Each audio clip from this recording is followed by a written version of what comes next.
This is it, making history fun, fascinating and relevant. He's got a lot of videos for you to check out, but today I want to react to one, which is his most recent video, which is called Medieval Crossbow. I clicked it, started watching a little bit, and then I'm like, I want to watch this with the noble one, so without further ado, let's go. Hey, look at that, the guy looks awesome.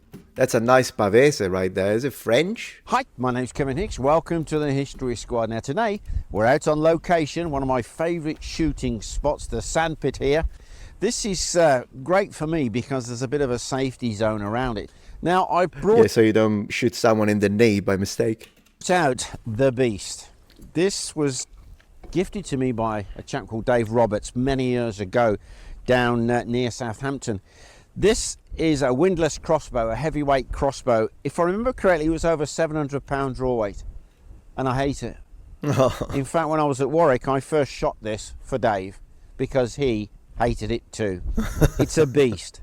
But if you go back into the medieval times, the crossbowmen were quite something.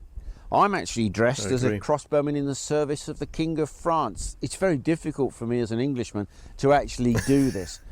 Oh, this is fun. What I wanted to show you was, first of all, the crossbow. Yeah, look at that beauty. So let's have a look. Man, that's gorgeous. Must be I was always heavy. warned by Dave, never fire this, or never shoot it, should I say, unless you're wearing a helmet. And I says, why? He said, well, if that snaps, it'll come round and... Yeah, of course, technically you're not firing it if there is no fire involved. That's how dangerous these things can be. So, I've got a helmet, but I'm not wearing this at the moment. I'm going to put it down and bring this into view. Right, it's fitted with the windlass. The windlass, you wind, put your foot in the stirrup down below there, and you wind him up. Of course, you would do that if you were on the battlefield. You would do that behind the pavese shield. I hope that he's going to show us the other side of this, because I find the way these shields would be carried and the sort of mounting inside fascinating. I've seen it in real museums, of course, but if this is a well-made replica, and I don't see why it wouldn't be, since this guy seems to be really well kitted, then it would be nice to show you. If not, I'll find it on a museum website. As you're winding it up, you must ensure you hit the back of the trigger, push the nut forward, and then it will engage. But I'm not going to do that until I'm ready to shoot. As I say, this whole thing, when it's loaded up, there's hundreds upon hundreds of pounds draw weight. And if you want the truth, I don't like it.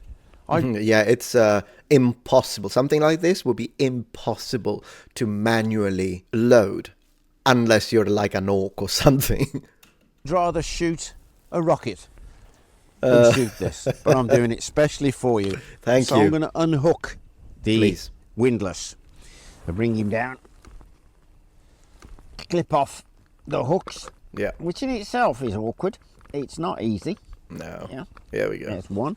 I mean, of course, I imagine a professional crossbowman of the likes of, say, Genoese, so from Genoa, would have been very fast and very optimized at doing this. So do keep that in mind.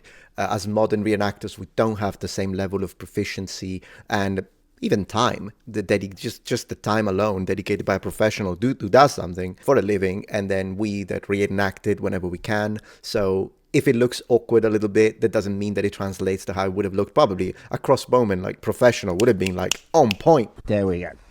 Right, so that's undone. Now, once this is off, it's in danger of getting tangled up. So I'd hand it to my reloader or to my pavisseur. I'll explain about the other guys in a minute.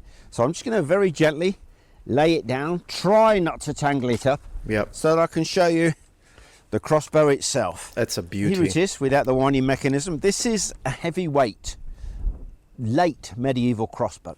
Hey guys, if you hate this, you and the other person who gifted it to you, I'm more than happy, to take it off your hands anytime. Since you live in Canada, you can ship it to me. I live in the US. How about that?